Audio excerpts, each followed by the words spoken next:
আমাদের একজন ইমানদারের করণীয়টা কি? করণীয়, এক নম্বর করণীয় হচ্ছে সূরা হুজুরাতের 13 নং আয়াত। আল্লাহ তাআলা বলেন, ইন্নামাল মুমিনুনা ইখওয়াতুন, একজন মুসলমান, একজন মুমিন আর একজন মুমিনের ভাই। আমরা 4 ভাই, আপনারা হয়তো 2 ভাই, 2 ভাই, 1 ভাই হতে পারেন, কিন্তু আল্লাহ বলেন পৃথিবীর মধ্যে 700 কোটি মানুষের বসবাস, তার মধ্যে 180 কোটি মুসলমান, 220 কোটি খ্রিস্টান, 2 কোটি ইহুদি, 7 কোটি আপনার এই হিন্দু বা অন্যান্য ধর্মাবলম্বী। কিন্তু আল্লাহ সুবহানাহু ওয়া তাআলা কোরআনের মধ্যে বলেন, আপনি মনে করছেন আপনারা 2 ভাই, 3 ভাই, 4 ভাই, না, আল্লাহর কোরআন বলে ইন্নামাল মুমিনুনা ইখওয়াতুন। আপনি যদি মুমিন হন, বাংলাদেশের 18 কোটি মুসলমান আপনার ভাই। তো আপনি আপনার ভাই কষ্ট ধরবেন না, আপনি আপনার ভাইকে আঘাত করবেন না। তো সুতরাং আরেকজন ভাইকে কেন আপনি আঘাত করছেন? তাহলে ইমানদার হতে হলে ইমানদারের সম্প্রীতি রক্ষায় 1 নম্বর করণীয় হচ্ছে আমরা সকল মুসলমান কি ভাই ভাই বলি, সকল মুসলমান মুমিন ভাই ভাই। 2 নম্বর, আমার আপনার বন্ধু কে হবে, আমার আপনার ভাই কে হবে সেটা বলে দিয়েছেন, আর আমার আপনার বন্ধু কে হবে সেটাও আল্লাহর কোরআন বলে দিচ্ছে।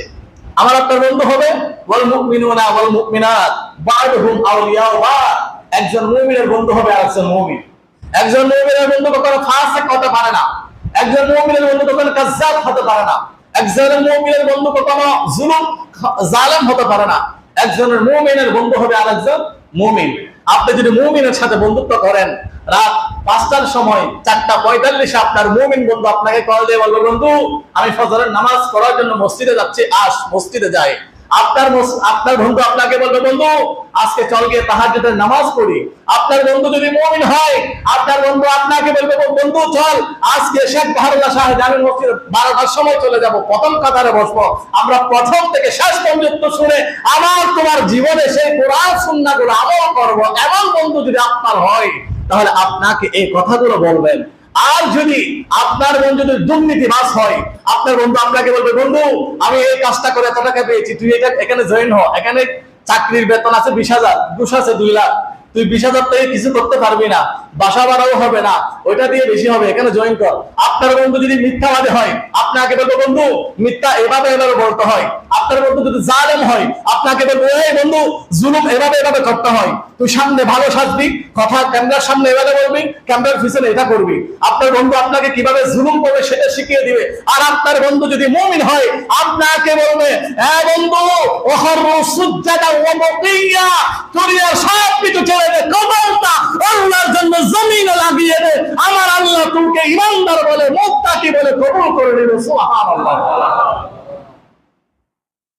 সেজদায় নত হও ও শ্রোতারো, প্রভুর শরণে জীবন গাড়ো, সব ব্যথা খুলে বলো তুমি প্রভুকে, তুমি প্রভুকে।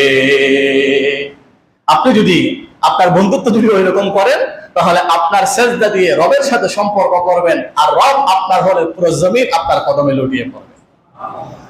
এবার আমরা জানলাম ভাই ভাই, বন্ধু বন্ধু। এবার রাসূলুল্লাহর একটা হাদিস, সহিহ বুখারী 6011 নং হাদিস। আল্লাহর নবী বলেন, মাসালুল জাসাদি ইযা ইসতাকা। কে বলেছে ভাই, কে বলেছে বন্ধু? পুরো বিশ্বের মুসলমান তো একটা দেহের ন্যায়। তোমার ডান চোখে ব্যথা পেলে তুমি যেভাবে চোখ দিয়ে দেখো না, আরেকজন মুমিন আঘাত পেলে তোমার শরীরে যেন আঘাত পেয়েছো। আরেকজন মুমিন আঘাত পেয়েছে, তুমি হাসতে পারো না। আরেকজন মুমিন কান্না করছে, তুমি উল্লাস করতে পারো না। একজন মুমিনের ভাই তো এটা আছে, বন্ধু এটা আছে। একজন মুমিন আরেকজন মুমিনের দেহের ন্যায়। রাসূলুল্লাহ আমাদেরকে শিখিয়ে দিচ্ছেন কিভাবে, বলে মাসালুল জাসাদি ইযা ইসতাকা মিনহু বুদুউন। একজন মুমিন যদি ডান হাতে ব্যথা পায়, মনে করতে হবে আমার ভাই ডান হাতে ব্যথা পেয়েছে। একজন মুমিন যদি চোখে ব্যথা পায়, চোখে ব্যথা পেলে আমরা যেভাবে সিরিয়াস হয়ে যাই, এই চোখকে ভালো করতেই হবে। হাতে ব্যথা পেলে যেভাবে আমরা সিরিয়াস হয়ে যাই, আমরা অর্থোপেডিক ডাক্তারের কাছে যাব, এই হাত ভাঙা নিয়ে থাকা যাবে না, এটা ভালো করতেই হবে। মাথা ব্যথা পেলে আমরা ডাক্তারের কাছে যাই, এই মাথা ব্যথা নিতে হবে। আল্লাহর নবী বলেন, আমার উম্মতরা, তোমরা যেভাবে একটা অঙ্গে ব্যথা পেলে তোমরা বিচলিত হয়ে যাও ওইটাকে সুস্থ করার জন্য, আরেক ভাই অসুস্থ হলে ওই ভাইকে সুস্থ করা, এটাও তোমার দেহের নিয়ে, তোমার দেহের মধ্যে ব্যথা পেলে তুমি যেভাবে ব্যথা অনুভব করো, আরেকজন ভাই ব্যথা পেলে তুমি সেভাবে ব্যথা অনুভব করবা। তাহলে কি হবে? আল্লাহর নবী বলেন সাইরুল জাসাদি বিসসাহামি, তখন তুমি সত্যিকারের মুমিন মুসলমান হবা। জোরে বলি সুবহানাল্লাহ। এবারে গেল 6 নম্বর হাদিস শরীফ, আবু দাউদ শরীফ 4918 নং হাদিস। কে বলেছে মুমিন ভাই, কে বলেছে বন্ধু, কে বলেছে দেখার যায়? রাসূলুল্লাহ এবার বলেন একজন মুমিন আরেকজন মুমিনের জন্য আয়না। কিভাবে? আল মুমিনু মিরাতুল মুমিন। একজন মুমিন, দেখি আমরা এই হাদিস শরীফটা, এটা রাসূলুল্লাহর কথা, আমার কথা নয়। আবু দাউদ শরীফের 4918 নং হাদিস।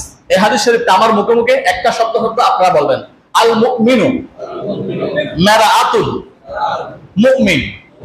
একজন মুমিন আর একজন মুমিনের আয়না। আমি যদি আয়নার সামনে যাই, আমার এখানে একটা তিল আছে, ওইটা এখন আমি দেখছি না, আয়নার সামনে গেলে দেখবো। আমি পাগড়ি পরেছি, পাগড়ির কালারটা কি এখন আমি দেখছি না। আমি যদি আয়নার সামনে যাই, ওখানে আমি দেখতে পাবো আমার পাগড়ির কালারটা কি। আমার নাকের মাথায় কি আছে সেটা আমি এখন দেখছি না। এখানে যদি ব্রণ থাকে সেটা আমি এখন দেখছি না, কিন্তু আয়নাকে সামনে দিলে সেই আয়নার মধ্যে দেখা যায়। বলে আল্লাহ নবী দেখুন কি সুন্দর ভাবে আমাদের জন্য উপমা দিচ্ছেন। বলে এ আমার উম্মত, তোমরা একজন মুমিন আরেকজন মুমিনের শত্রু নয়। একজন মুমিন আরেকজনকে অস্ত্র করবে না, একজন মুমিন আরেকজনকে হত্যা করবে না, একজন মুমিন আরেকজনকে মেরে উল্লাস করবে না। আল্লাহ কি করবো? আল্লাহ তাআলার প্রিয় হাবিব বলেন একজন মুমিন আয়নার সামনে গেলে যেভাবে সব কিছু দেখতে পায়, তেমনি ভাবে তোমার মুমিন একজন মুমিন আরেকজন মুমিনের আয়না। একজনের কাছে কোনো দোষ নাই, আরেকজনের কাছে দোষ আছে, আরেকজন এটা দোষটা সংশোধন করে দিবে, ভাই এটা করিস না, ভাই মদ খাস না, ভাই মিথ্যা বলিস না। একজন মুমিন আরেকজনকে শুধরিয়ে দিবে। একজন আয়না মানে আয়নার সামনে গিয়ে আমরা কি করি? নিজেকে শুধরাই ফেলি। আমার মুখে যদি কালি থাকে, আমি মসজিদে আসার আগে আমার আয়না দেখলাম আমার মুখে কিছু আছে কিনা। যেখানে যদি কোনো কিছু থাকে আপনারা আমাকে দেখবেন, এটা বিশ্রী লাগবে। এই জন্য আমি আয়না দেখে এটা কি করে পরিষ্কার করে ফেলি। একজন মুমিনের যদি কোনো দোষ থাকে, আর একজন মুমিনের সামনে যাবে, এই আমার কোনো দোষ আছে একটু বলে দে তো, আমি একটু পরিষ্কার করে ফেলি। তাহলে একজন মুমিন আর একজন মুমিনের আয়না। যেখানে একজন মুমিন আর একজন মুমিনের আয়না বলেছে, সেখানে একজন মুমিন আর একজন মুমিনের কখনো শত্রু হতে পারে না।